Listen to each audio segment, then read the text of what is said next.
From Hollywood, it's Drene Time.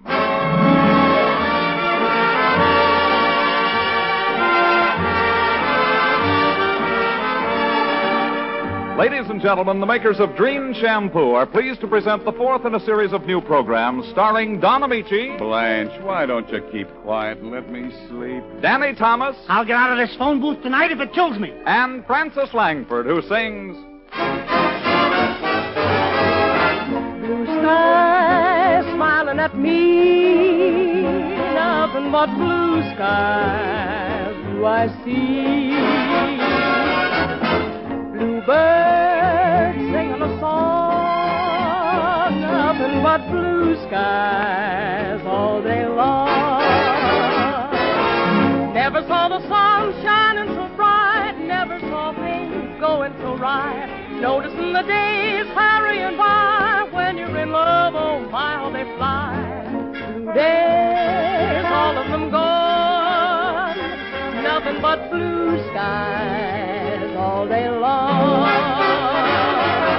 Never saw the sun shining so bright, never saw things going so right. Noticing the days hurrying by, when you're in love, oh my, how they fly. Blue days, all of them gone, nothing but blue skies, no more gray skies, nothing but blue skies from now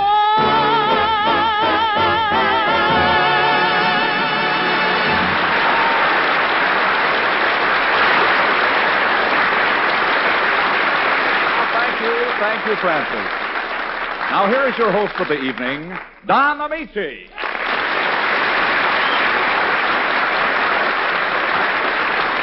Thank you, ladies and gentlemen, and good evening. Don't go away, Francis. What's the matter, Don? Oh, it's Danny Thomas in the telephone booth. I think we're in for a little unpleasantness tonight. What happened, Don? Did he get his head caught in the dial? Carmen, you're a scream. Well, I don't know the guy. I never even saw him. Oh, this is serious, Francis. There's a lawyer here, Mr. Gordon. He's from the telephone company, and he wants his phone booth back. I once knew a fellow who worked for the phone company. Used to empty the coin boxes. His name was Rob Nichols. They used to tell the one about the streetcar conductors. Rob Nichols, get it? Well, I thought it was funny. What do you expect? I'm only a band leader. Honey, why don't you take a couple of aspirin? Francis, I want you to stay right with me when we go to see Danny. Perhaps you'll be able to soften the blow and sort of manage things. Drene leaves your hair so soft and yet so easy to manage. Now, what's that for, Toby? Well, I'm just running through my discourse on Drene, Don. Please be good enough to run through it someplace else. I never saw such a disorganized Mr. Ameche, I don't like to be boorish about this thing, but my time is limited. I'm trying a very important case in Superior Court tomorrow. Forgive me, Mr. Gordon. Briefs to prepare and all that, you know. Mr. Gordon, this is Miss Langford. I'd like her Miss to... Langford? Mr. Gordon? I thought the three of us would quietly... Naturally. It isn't my intention to resort to violence, but I understand this Tompkins fellow... Thomas. Danny Thomas. Yes. I understand he's not only taken possession of the phone booth, but furnished it completely and rented the front window to a watchmaker. Now, that's just gossip, Mr. Gordon. I'm sure we can... That remains to be seen. My client's the telephone company. Telephone company? How about getting me a phone for my new apartment, Jack? I'm afraid you have the advantage of me, sir. Carmen, he doesn't install telephones. He's their chief lawyer. This is Mr. Gordon from New York. How do you do? I'm Dragon from North Hollywood.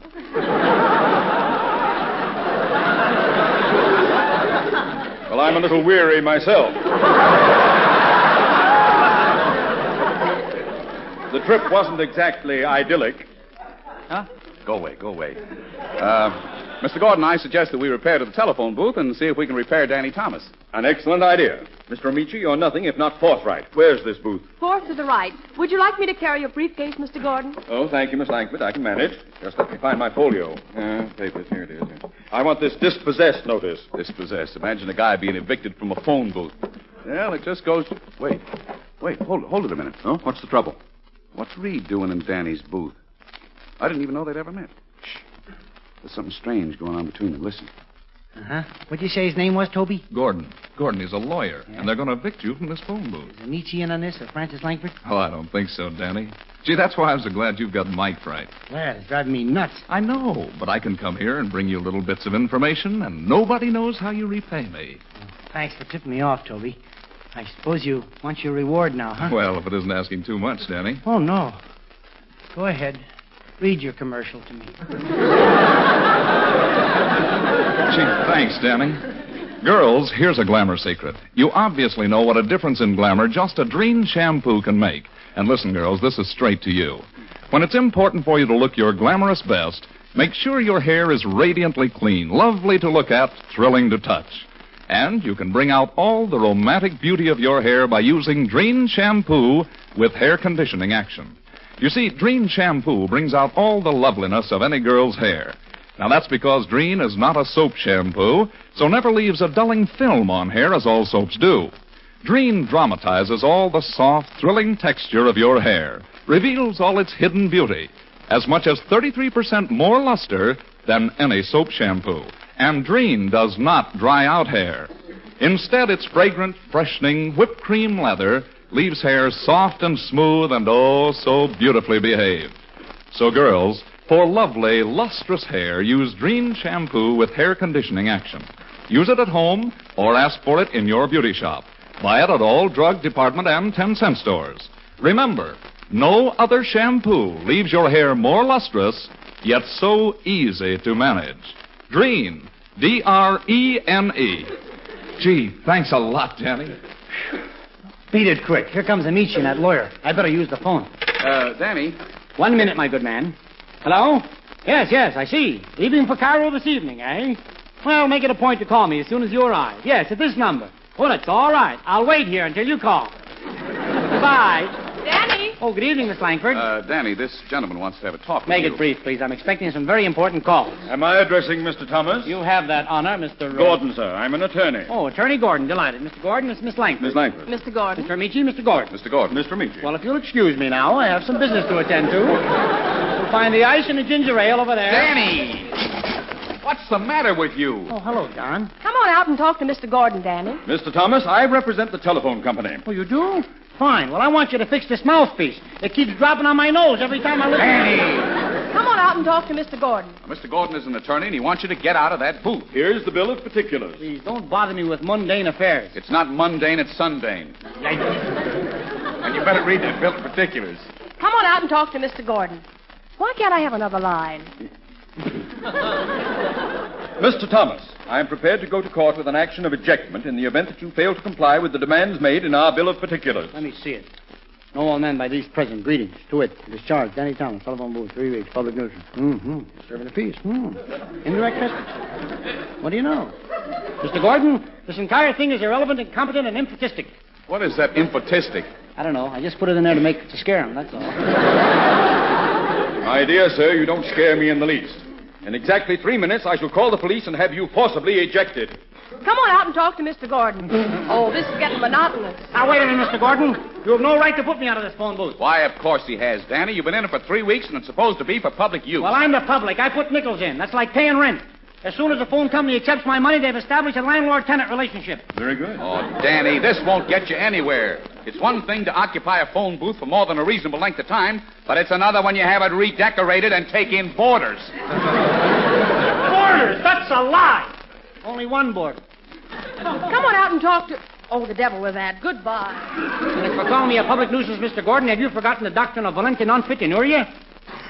That's an excellent offense, Mr. Thomas. You bet it is. Where'd you learn all that? You do have a perfect right to occupy the booth as long as you do no injury and continue to make regular payments for calls completed. You tell him, boy. As I said before, your defense is excellent. Yes, sir. Except for one minor flaw. What's that? The service on this telephone has been discontinued since December 3rd. I've been stabbed.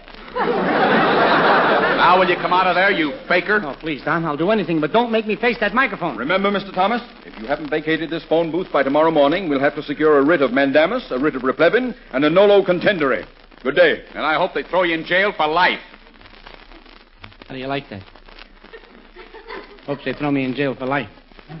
Brings around his big shot lawyer friends. What's so tough about being a lawyer? All you need is a college education. I could have gone to college. Thought of going to high school.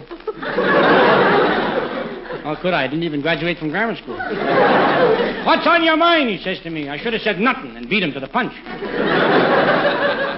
But he didn't say what's on your mind. How do you like that? For once in my life, I think of a brilliant answer, and he hasn't got the decency to ask me the question for it.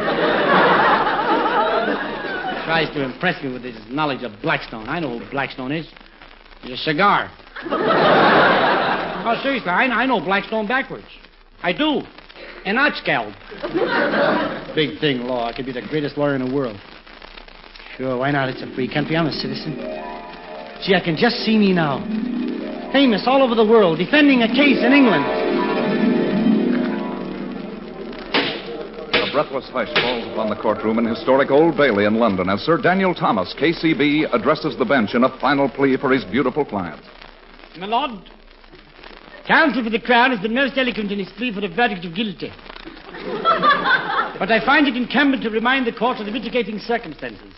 There you behold my client, beautiful, yes, polished, sedate, civilized. Her humble origin has already been recorded. Born in Mumpskeets Mews at Krampus on the Burpsing, Neeps, Erps, Diddlem.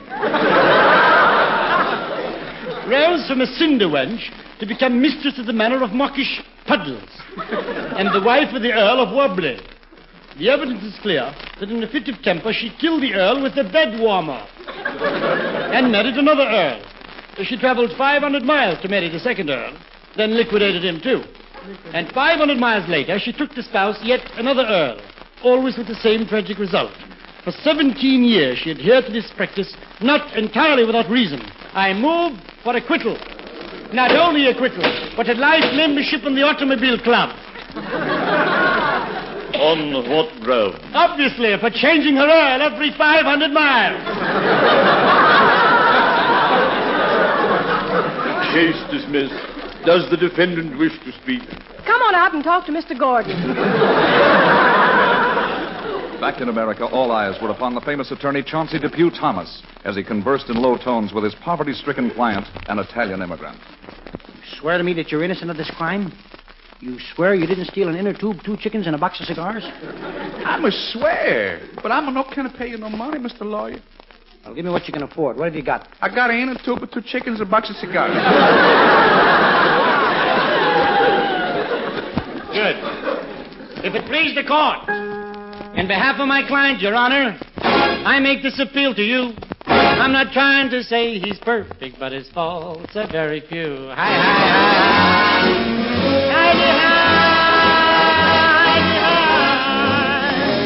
Order! Order in the court! The defense will continue. He once had a fight with his mother-in-law, so he threw her out, but not through the door. It just happens he lived on the 43rd floor. So for that, you call a man a criminal? That's all right, Your Honor. I couldn't get a lower apartment. It's not my fault. Shut up, your face. Proceed. Yes, Your Honor. Now, he asked for a raise and was met with a sneer. He happened to see that a penknife was near. So what's wrong with a boss who's got only one ear? For that, you call a man a criminal? That's all right, Your Honor. I tell him I'm sorry. I'll lose him. Shut up, your face. Proceed. Yes, Your Honor. Once a lady told him he was cruel and wild. She told him he wasn't well bred. Oh, but he's such a softy. He wept like a child as he broke every bone in her head. Don't brand him a thief for one scheme that he hatched. It's only a cigarette lighter he snatched. It just happened it had a Buick attached. Now you have heard my plea, Your Honor. But if you still think he's a sinner, won't you please hang him right away? I'm an hour late for dinner. We got beef and cabbage. Hand it in your hand. Order! Order! The court finds the defendant guilty and sentences him to 20 years at hard labor. You see, Butchikalupi, I told you I'd get you a job. And that's why I always say, what do you always say? Well, sometimes I like to say... Hey, shut up, you face. This is what I always say. Please don't call a crook a criminal.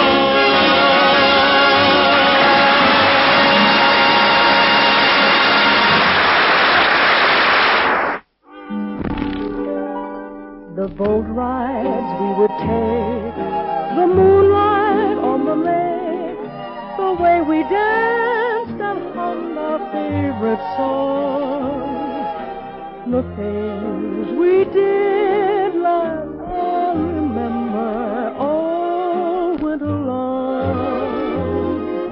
The midway and the fun, the Cupid dolls we won, the bell you rang to prove that you were strong, the things we did last summer, I'll remember all winter long. The early morning hike, the rented tandem bike, the lunches that we used to pack. We never could explain that sudden summer rain, the looks we got when we got back. The leaves began to fade like promises we made. How could a love that seemed so right go wrong? The things we did last summer, I'll remember all winter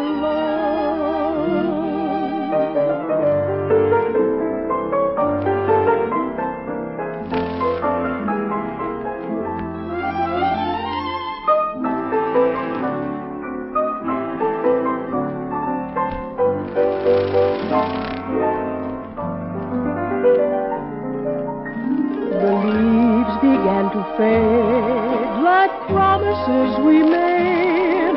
How could a love like ours go wrong? The things we did last summer, I'll remember all winter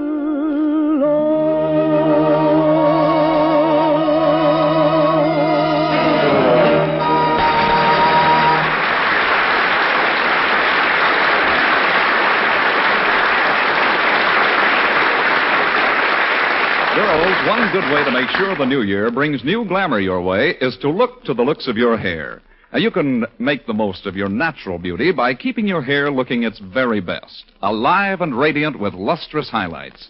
You can bring out all its natural luster and color brilliance by using Drene Shampoo with hair conditioning action.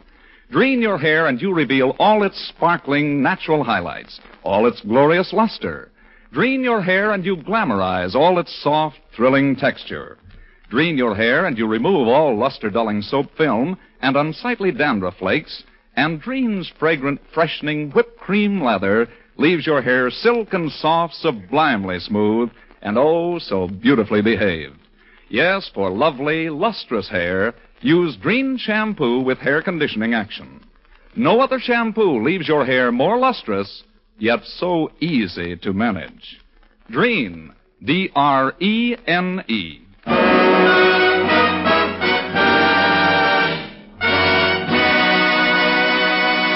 And now, Don Ameche and Frances Langford as John and Blanche Bickerson with Danny Thomas as Brother Amos in The Honeymoon is Over.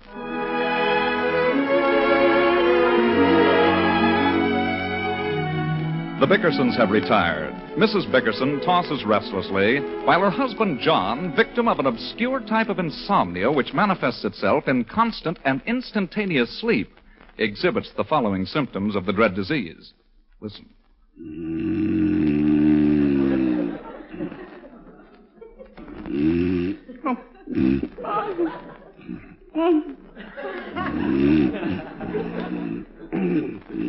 Well, I'm just not going to stand it another minute. John! John! Sit up.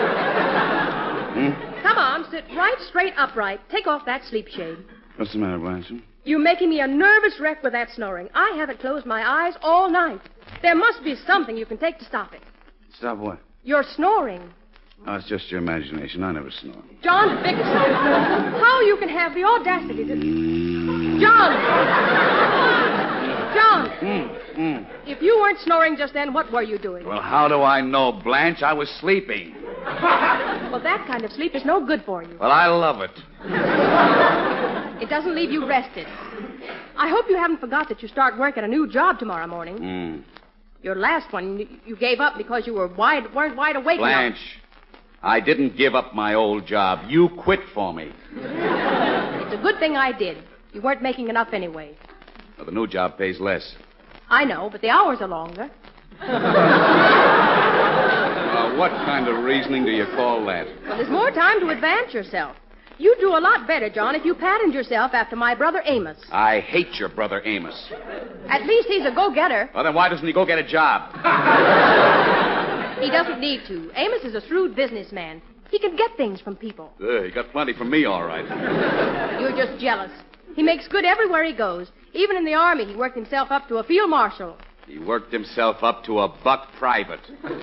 You know very well we got word that they made him a field marshal. He was a private, and he was court-martialed, not field. Well, what's the difference? Court-martial, field marshal. Did you set the alarm clock? Yes, I set the alarm clock. What time did you set it for?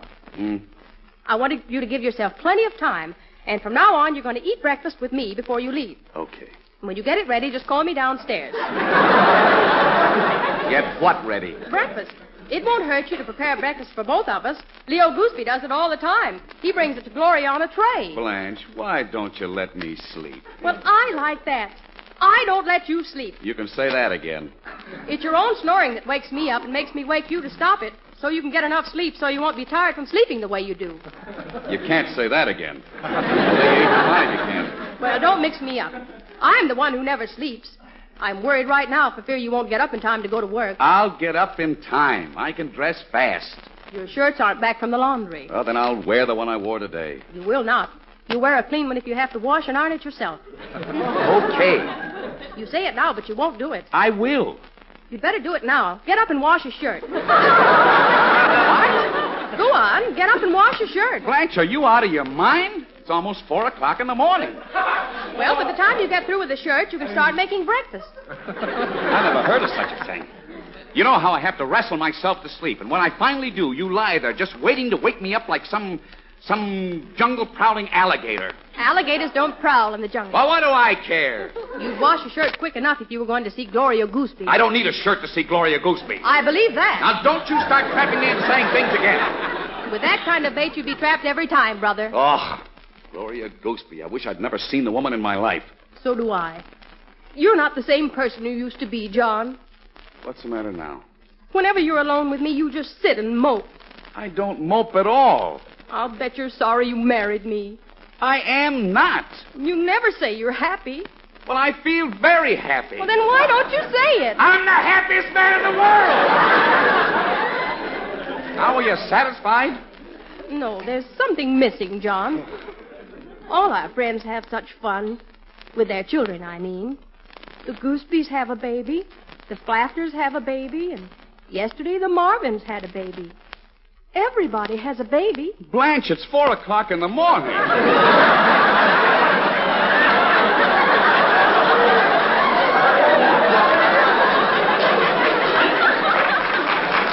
Such a beautiful little thing. Weighed 8.5 pounds. That's wonderful. They haven't decided on a name yet. I wonder if I could think of... I've got it. John, wake up. I thought of a good name. Go to sleep. I've thought of a bad one. I'll phone them in the morning. Did you pull the stopper out of the alarm clock? Mm-hmm. Did you set it for 6? 7. That won't give you enough time. You have to be at work by 9. Plenty of time. I can leave here at 8:15. There's no train after 7. I don't need a train. I'm driving. I'm afraid you'll have to take the train. I'm taking my car. It isn't here. It is, too. It's in the garage. No, it isn't. I lent it to Amos. Well, then I'll take...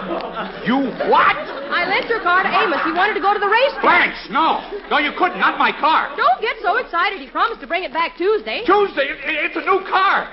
He can't drive. He hasn't even got a license. Why did you do that? Well, he wanted to go to the racetrack, and he'd have to get up so early if he took the But train. it's all right for me to take a train, huh? It's all right for me to go without sleep. And I'm going to work, not the racetrack. Well, Amos has a chance of making a lot more money than you. Now, look, Blanche. Maybe you wouldn't have to go to work either if you get friendlier with Amos. Now, He Blanche. meets the right kind of people and always manages to figure out some money-making scheme, and he's bound to be a millionaire. Then why does he keep borrowing from me?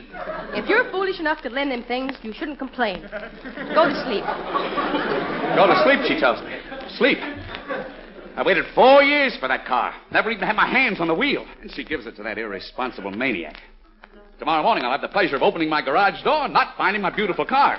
You won't find the garage door either. Why not? Amos knocked it off as he was backing out. Oh! The garage was too narrow anyway. Go to sleep, John. Oh, what are you going to do with a woman like that? This is too much. The car is too narrow. Never be able to sleep again as long as I...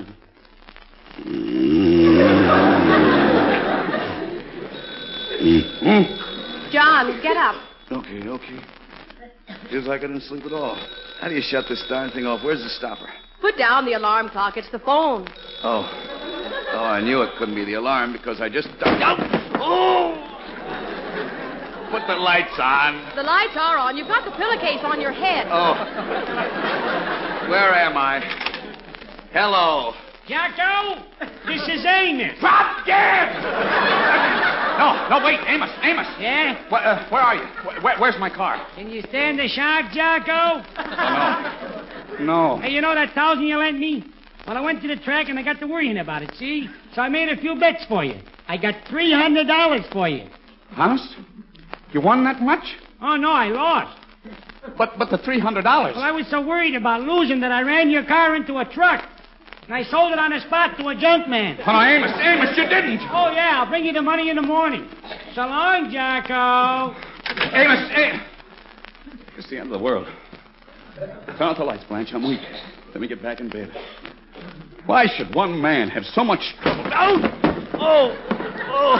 Right in the mouth. Oh! John, did you hurt yourself? What's the difference? I was going to have these 2 teeth pulled anyway. Good night, Blanche.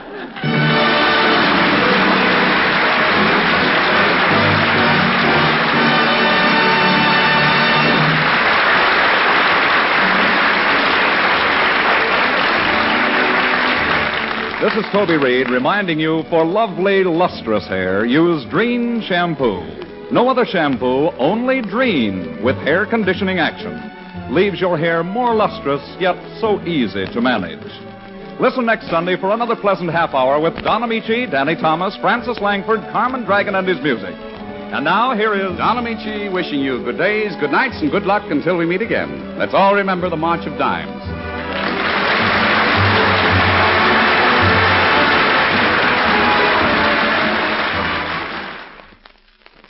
Everybody's talking about Dreft, the greatest dishwashing discovery in 2,000 years. Dreft, D-R-E-F-T, Dreft. Procter & Gamble's sudsing miracle that gets dishes so clean they shine even without wiping. Yes, it makes even glasses sparkle like jewels. Dreft simply can't leave any streaks on dishes the way all soaps do. Why, with Dreft, your nicest glassware positively shines. Dreft is kind to your hands, too. Get Dreft in the bright green package. That's D-R-E-F-T, Dreft.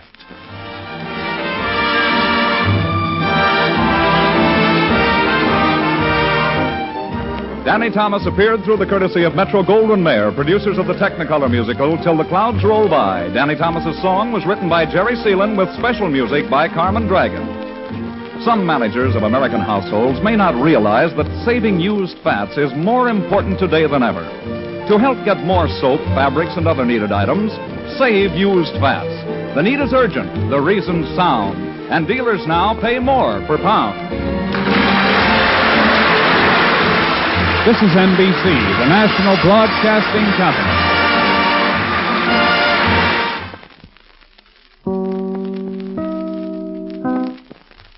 KFI, Los Angeles, Earl C. Anthony, Incorporated. Dentine. Swing the Dentine way.